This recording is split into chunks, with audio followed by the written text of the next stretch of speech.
Assalamualaikum warahmatullahi wabarakatuh. Salam sejahtera untuk kita semua.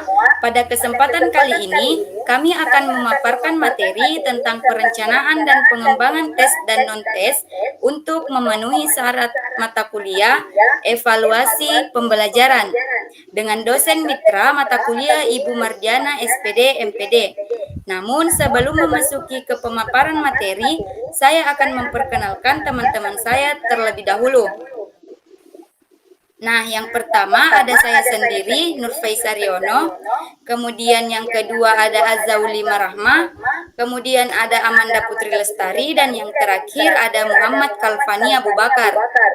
Nah, selanjutnya kita masuk di pemaparan materi.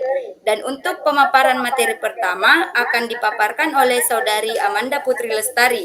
Untuk itu saya persilahkan. Baik, moderator, terima kasih atas kesempatan yang telah diberikan. Jadi, adapun definisi dari perencanaan dan pengembangan tes dan non-tes, yakni merujuk pada proses mendesain, mengembangkan, dan mengimplementasikan alat evaluasi yang efektif untuk mengevaluasi hasil belajar siswa. Nah, adapun yang dimaksud dengan evaluasi sendiri dalam pendidikan itu yakni adalah proses memeriksa dan merekap keberhasilan, kinerja, dan mutu pendidikan di sekolah, universitas, atau institusi lain yang bergerak dalam bidang pendidikan. Dan juga evaluasi pendidikan ini umumnya melibatkan beberapa jenis evaluasi. Salah satunya adalah evaluasi pada tingkat individu, yaitu evaluasi siswa. Kemudian ada evaluasi tingkat kelas, sekolah, lalu distrik, negara, dan global, di mana nantinya hasil evaluasi ini bisa digunakan untuk yang pertama itu menilai kinerja siswa dalam mata pelajaran tertentu atau kompetensi tertentu. Kemudian yang kedua, membandingkan antara siswa, kelas, sekolah, dan wilayah. Kemudian yang ketiga, mengevaluasi program pendidikan, strategi, dan praktik yang dilaksanakan oleh sekolah. Dan keempat, untuk merencanakan dan mendorong perubahan yang diperlukan dalam pendidikan. Nah, adapun konsep dasar dari perencanaan dan pengembangan tes dan non-tes itu melibatkan 7 poin. Yang pertama ada identifikasi hasil belajar yang akan diukur. Kemudian yang kedua deskripsi materi yang akan diukur. Lalu ketiga ada pengembangan spesifikasi tes dan non-tes termasuk tujuan, struktur, dan kuis-kuis. Lalu keempat penulisan soal tes dan non-tes yang objektif, valid, reliable, praktis, dan ekonomis. Kemudian yang kelima adalah pengumpulan data uji coba untuk mengevaluasi kualitas tes, lalu kompilasi tes yang siap untuk digunakan, dan terakhir yakni penilaian non-tes yang melibatkan pengamatan secara sistematis, misalnya observasi untuk menilai hasil belajar siswa. Baik, mungkin hanya itu yang dapat saya paparkan. Selanjutnya saya serahkan kembali kepada moderator. Terima kasih. Baik, terima kasih untuk pemaparan materi dari Saudari Amanda Putri Lestari. Selanjutnya, untuk pemaparan selanjutnya akan dipaparkan oleh Saudari Azza Ulima Rahma. Untuk itu, saya persilakan. Baik, terima kasih atas kesempatan yang telah diberikan. Di sini saya akan menjelaskan jenis-jenis instrumen tes. Yang pertama itu ada tes true false atau tes benar salah. Berupa pertanyaan yang memiliki dua pilihan jawaban, yaitu benar atau salah. Yang kedua ada multiple choice test, yaitu pertanyaan yang memiliki beberapa pilihan jawaban dari mana salah satu dari pilihan jawaban tersebut cuma satu jawaban yang benar. Yang ketiga ada matching test, yaitu memerintahkan responden untuk menempelkan atau menghubungkan dua atau lebih item yang sesuai. Dan yang terakhir ada complication test atau tes isian. Berupa responden diminta untuk menyelesaikan atau mengisi urutan kata atau frase. Selanjutnya ada jenis-jenis instrumen non-tes. Yang pertama itu ada observasi. berupa melihat dan menganalisis aktivitas atau perilaku secara langsung. Yang kedua ada wawancara atau interview, berupa dialog dengan pelajar untuk mengumpulkan informasi secara langsung. Yang ketiga ada kuesioner, berupa daftar pertanyaan yang dirancang untuk mengumpulkan data secara struktural. Selanjutnya ada skala sikap. Skala sikap ini digunakan untuk mengukur reaksi, pendapat, atau sikap individu terhadap suatu tema, situasi, atau program. Selanjutnya ada studi kasus. Metode ini melibatkan pengumpulan data secara komprehensif dari berbagai sumber termasuk wawancara, observasi, dan dokumen untuk memahami secara mendalam karakteristik dan konteks kasus yang diteliti. Dan yang terakhir ada sosiometri. Sosiometri ini digunakan untuk mengumpulkan data tentang hubungan sosial dan tingkah laku sosial dalam kelompok.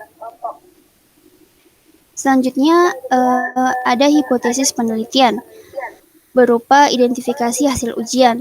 Nah, dalam proses ini kita disuruh mengumpulkan dan menganalisis data hasil ujian untuk menentukan pola respon peserta ujian, tingkat kesulitan soal, dan hubungan antara variabel tertentu dengan hasil ujian. Selanjutnya, deskripsi materi, yaitu ringkasan mengenai isi, konten, dan topik yang termasuk dalam suatu modul pembelajaran yang berfungsi dalam memahami dan memilih materi yang sesuai dengan kebutuhan pembelajar. Yang ketiga ada pengembangan spesifikasi. Ini sangat penting dalam memastikan bahwa penelitian tersebut dapat mengukur tujuan dan kompetensi yang ingin dicapai. Selanjutnya menuliskan butir-butir teks dan kunci jawaban. Lalu mengumpulkan data uji coba hasil belajar. Selanjutnya uji kualitas tes yang berfungsi untuk memastikan kemampuan peserta dalam mencapai tujuan pembelajaran. Dan komplikasi tes, yaitu mengumpulkan berbagai tes, kuis, atau tugas yang telah digunakan dalam mengukur pencapaian tujuan pembelajaran. Baik, mungkin itu saja yang dapat saya sampaikan. Saya kembalikan kepada moderator. Baik, terima kasih atas pemaparan materinya. Selanjutnya, pemaparan materi akan dilanjutkan oleh saya sendiri. Nah, di sini ada manfaat perencanaan pengembangan tes dan non-tes. Yang pertama, memberikan informasi akurat tentang kemampuan siswa dan kinerja pendidikan. Kemudian, mendukung peningkatan kualitas pendidikan.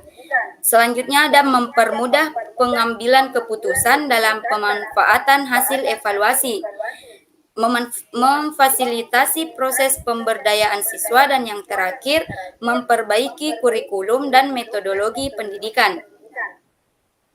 Nah, untuk kelebihan dan kekurangannya, yaitu yang pertama yang akan saya bahas tentang kelebihannya. Di sini validitas, reliabilitas, objektivitas, praktis, dan ekonomis. Kemudian mempersiapkan siswa untuk mengorganisasikan, menghubungkan, dan menyatakan ide sendiri secara tertulis. Kemudian mendorong siswa untuk lebih banyak mengingat, membuat interpretasi, dan menganalisa ide orang lain. Nah, yang terakhir memperkenalkan teknologi baru dan metode evaluasi yang lebih efektif. Nah, selanjutnya ada kekurangan. Kekurangannya itu bentuk soal jawaban singkat dapat menyulitkan pemeriksaan apabila jawaban siswa membingungkan. Dan yang terakhir, kurang dapat mengukur aspek pengetahuan yang lebih tinggi. Nah, untuk instrumen penelitiannya, yang pertama ada instrumen tes. Nah, untuk instrumen tes meliputi butir soal dan kunci jawaban, serta spesifikasi tes. Nah, yang kedua ada instrumen non-tes. Instrumen non-tes ini yang meliputi kuesioner atau angket, wawancara atau interview, Paparan terakhir akan dipaparkan oleh Saudara Muhammad Kalfani Abu Bakar. Untuk itu, saya persilahkan. Oke, makasih kepada moderator Nurfaisaryono sudah memberikan saya kesempatan untuk memaparkan materi presentasi kali ini, yang dimana pengembangan sistem evaluasi. Pengembangan sistem evaluasi merupakan proses yang melibatkan perencanaan, pembuatan, dan implementasi alat untuk mengevaluasi kinerja individu, tim, organisasi, atau program secara efektif. Sistem ini memiliki tujuan utama untuk memberikan informasi objektif tentang hasil-hasil kegiatan serta identifikasi potensial kemungkinan untuk pertumbuhan lebih lanjut, yang dimana beberapa aspek penting dalam pengembangan sistem evaluasi. Yang pertama itu menentukan tujuan, yang kedua itu memperbaiki standar kerja dan menetapkan kriteria yang diharapkan, yang ketiga memiliki metode yang cocok, yang keempat itu komitmen, yang kelima atau yang terakhir kita bisa memberikan transparan dalam prosedur dan hasil evaluasi agar semua partisipasi memahami dan memahami. Oke. Analisis kualitas instrumen tes dan non-tes, di mana analisis kualitas instrumen tes dan non-tes melibatkan evaluasi mendalam terhadap sejauh mana instrumen tersebut memenuhi standar validasi, relativitas, objektivitas, praktis, dan ekonomis, yang dimana analisis kualitas ini penting untuk memastikan bahwa instrumen tes dan non-tes yang digunakan memberikan informasi evaluasi yang akurat dan dapat diandalkan dalam mengukur kemampuan siswa dan kinerja pendidikan. Oke, introspeksi dan berbuat jujur dalam melakukan penilaian. Introspeksi dan perbuatan jujur dalam melakukan penilaian, perencanaan, dan pengembangan tes dan non-tes merupakan aspek penting dalam memastikan keberhasilan proses evaluasi, yang dimana hal ini melibatkan refleksi mendalam terhadap tujuan, metode, dan hasil dari penelitian yang dilakukan. Dengan melakukan introspeksi dan perbuatan jujur dalam melakukan penilaian, kita dapat memastikan bahwa proses evaluasi berjalan dengan baik dan memberikan manfaat yang nyata bagi semua pihak yang terlibat dalam dunia pendidikan. Oke, sekian, terima kasih. Saya kembali ke moderator. Assalamualaikum warahmatullahi wabarakatuh.